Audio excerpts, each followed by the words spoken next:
Now we're going to take a look at your putting stroke.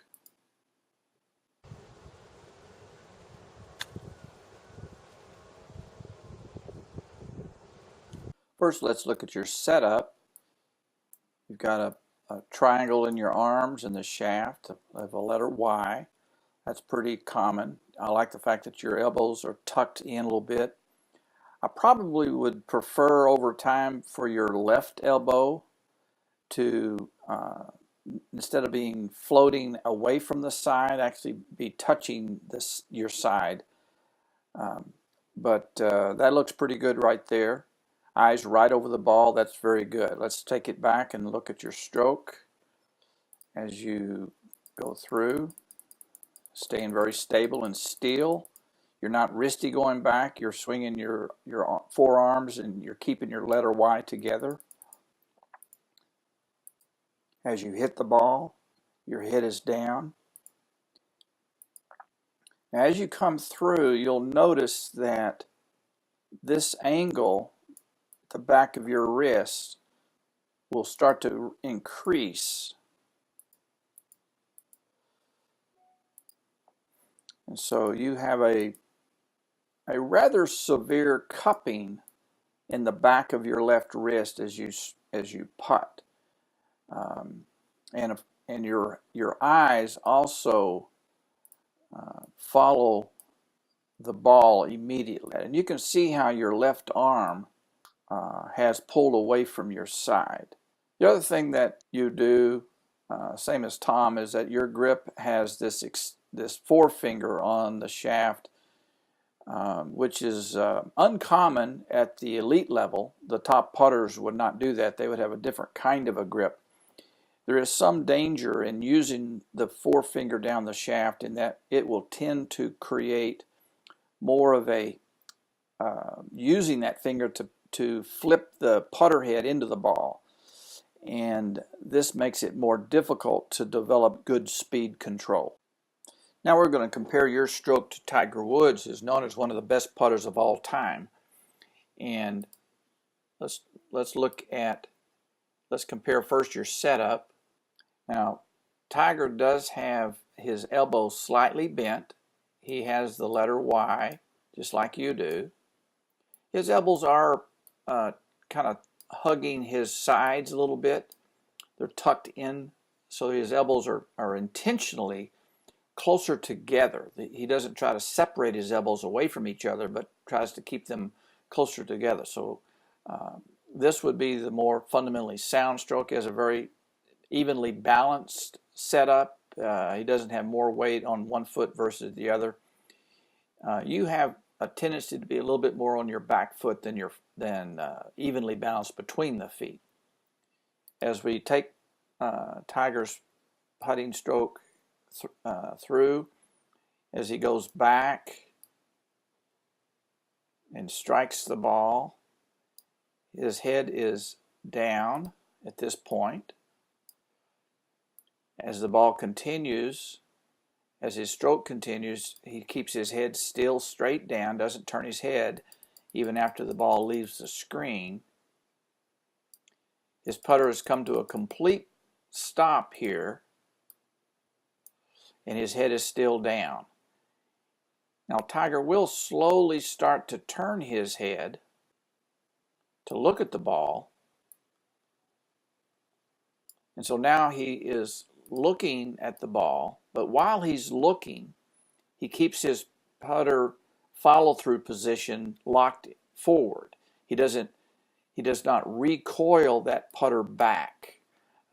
So he strokes through to his final stopping point in the follow-through and holds that position while he turns and looks. So he is putting, holding his posture and putter, holding his eyes down, and then he will look while retaining that hold. And so this is a critical part of a good stroke, is to have the putter go to its final stopping position in the follow-through, but keep your head down during that stroke. This will give you a greater memory of the feeling of the hit, of the force that you were using, so that you will guess better about how to hit future putts, and that you'll have a more acute memory of the force needed for different distances. So it's a very important fundamental to adopt in order to have better speed control. Working on your putting is going to be a high priority. I like my students to have one short game project and one full swing project. My only goal for you is to shoot lower scores. I'm not trying to have you accomplish some style or form unless it has an impact on your score. And what I'm asking you to reshape in your putting stroke will improve your score. It will lower your three putts because you will improve your speed control. Next time we meet, I'm also going to show you a little better grip that will facilitate a little better stroke so that you can be very, very consistent with hitting certain distances. To hit a putt that goes 25 feet, then the next putt go 30 feet, and the next putt go 35 feet, you need to know how to calibrate those different strokes to accomplish those different distances. And I want to point out one other thing in your putting stroke that we need to modify. For this distance, you can see how long your follow-through was. That's an extremely long follow-through. And you actually could accomplish that same distance and stop your putter right here. And that would give you a lot more consistency. When your putting stroke is this big, you introduce opportunities to be inconsistent. So I have a little bit more contained stroke that has that's tighter. It's a shorter backswing. I like the follow through to be longer than the backswing, but not excessively long. And so when we'll work on that next time we meet a little bit. We'll shrink the length of your stroke down so that you learn how to have the right amount of force in a shorter swing arc. Okay, now Mel, on the right, I have you doing your drill where you were putt, hold, and look. And let's compare the two strokes. On the left, you turned your head with the stroke, and so you were here. And then with your drill stroke, let's take a look at that now. You can see how you've kept your eyes down and you're holding everything. That's what we want to work on.